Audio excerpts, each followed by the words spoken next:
Welcome back to The Line. I'm Gene Grant. Late last week, the independent monitor for the APD reform process released his first report. Dr. James Ginger said there was still no agreement on a new use of force policy for APD. That's a big one. That's important because the Department of Justice found that the department had a pattern of excessive use of force. Now, we put a link to the report on our website. That's at newmexicoinfocus.org. Laura Sanchez-Reve, did the findings, in the overall broad sense, did the findings surprise you initially? What was your initial gut reaction to Dr. Ginger's report? I wasn't entirely surprised. I was disappointed that there wasn't more progress done on the use of force, because I think that's probably the most important part of the overall reforms. I mean, that's the part that's generated the most controversy, I think the most concern from the community. Right. Certainly a lot of the groups that have been active in the process have really honed in on that as a really critical part of the overall process. So I was surprised. However, I mean, to think about, this report is actually backward looking. So it only covers a period up to May 31st, I think, end of May of this past year. The next report covers from June 1st to end of November.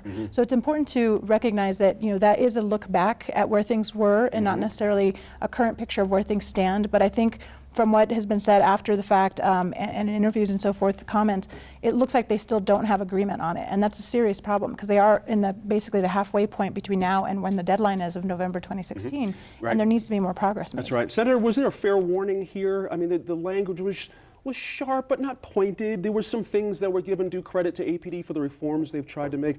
But there was also a note that a couple deadlines were missed early on just from technicalities and not getting Dr. Ginger's contract in place. So people are a little bit behind. So how did you read it overall? Was this a bad thing for APD, or were they making progress? Just needs a little bit more work here. I think he's bending over backwards to give him the benefit of the doubt. Unfortunately, the 17 groups that have been working on this are saying pretty clearly, look, you're not really taking this serious. Right. I'm amazed at the tenure over with the leadership at APD and frankly the union. I'm a big fan of labor, and I think people should be able to organize and protect their interests. However, the union at APD has consistently been an obstacle to this for years. And until they're really ready to have a serious conversation, you have a mayor of a major American city right now who may lose his mayorship, Rahm Emanuel, over these exact kind of issues. And one of my questions is, where's the mayor, and who in local government's going to step up and say, look, this is long enough. I mean, we want to see serious progress. The community does. The 17 groups have put hours and hours of work into this, who represent the community part of this. And so we can keep doing this dance, but and hope that voters sort of forget about the whole crisis. But in the end, I think it's on APD to really show that they're serious about taking this process to heart and to really stepping up to the plate. And I don't think they have. Tom, just a point of fact, these reports will come out every 4 months. For a couple of years, then it'll be every 6 months, after that. And so things are being watched closely. And one of the things I found interesting reading over the report, 200 some odd pages, I didn't read the whole thing, but the important stuff, was the fact that APD has tried to put some things in place and just sort of kind of bungled it a little bit. You know what I mean? They tried, but the monitor had to come in and roll everything back, and they had to start all over again and really kind of move forward. So there's will on APD's part, it seems like. Now it's a matter of execution, it seems to me. How did you read that as well? Yeah, well, it's there were two reports, as you've stated. There's the APD report and then the monitor report. And so we're trying to change a culture that since 2010 has resulted in 40 different shootings. That does not happen over a 6-month period, doesn't happen over a 1-year period. Right.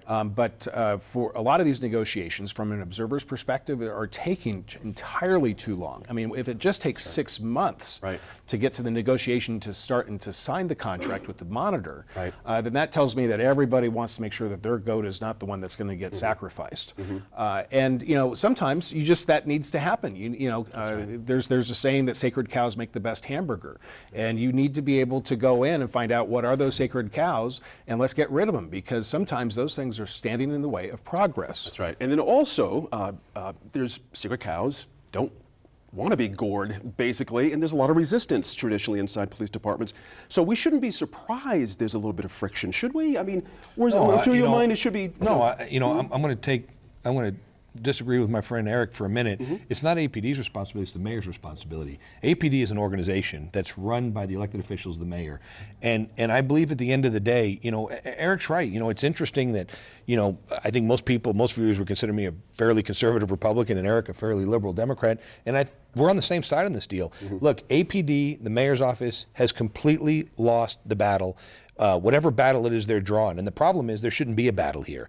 It should be, there's clearly a problem. Nobody is out there saying this is an unfair assessment of APD, that they're doing bad thing, that they're doing everything right.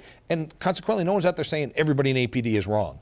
But what's happening is that the people are saying enough's enough. Right. And when that happens, it requires leadership. Someone's got to stand up and take ownership of the problem. And instead of saying, well, it's not my fault, it's the mayor before me, it's the city council before me, and then the next guy blaming the one after him, somebody's got to stand up. And I would say, and I would argue that if you're the mayor or in any elected position, a city council, and you're thinking about running for a higher office, I would say this is going to be a pretty big weight around your neck that you were not able to fix this. What I don't understand is the long-term battle between conservative Republicans and the police union in Albuquerque and the unions across New Mexico, that the mayor's not seizing this opportunity to say, I'm on board, I want to do this, and it's the union's fault. And it seems like at the end of the day, what troubles me is that, politics makes strange bedfellows. Yep. And the people that are cutting these deals behind doors is really, at the end of the day, making Albuquerque less safe for people, and more importantly, or just as importantly, making Albuquerque less safe for police officers. So at some point, I think that someone's going to have to. Would it suit you to have the mayor come right out and say, look, we're not going to miss any more deadlines? Yeah, the mayor needs to come out and Just say, look at the public in the eye. the mayor needs to come out. Not only that, he needs to come out and acknowledge there's a problem, and I'm the guy that's going to fix it. Would you agree with that? The mayor needs to step out? Oh, absolutely. Yeah. I don't think that the administration has been strong enough on this issue. But I also, back to the issue about not being safe. This is a huge issue also for morale among APD officers. Right. We've seen a decrease in drunk driving arrests, and I'm hearing retirements. Right, and what I'm hearing, what the buzz is really it's less enforcement. It's not that somehow we're not having as many drunk drivers out there. It's that we don't have as many people. There's a blue flu that's taken over in some cases where people are just not. The morale just isn't there, and I think that's directly related to what's happening here. And the leadership is key.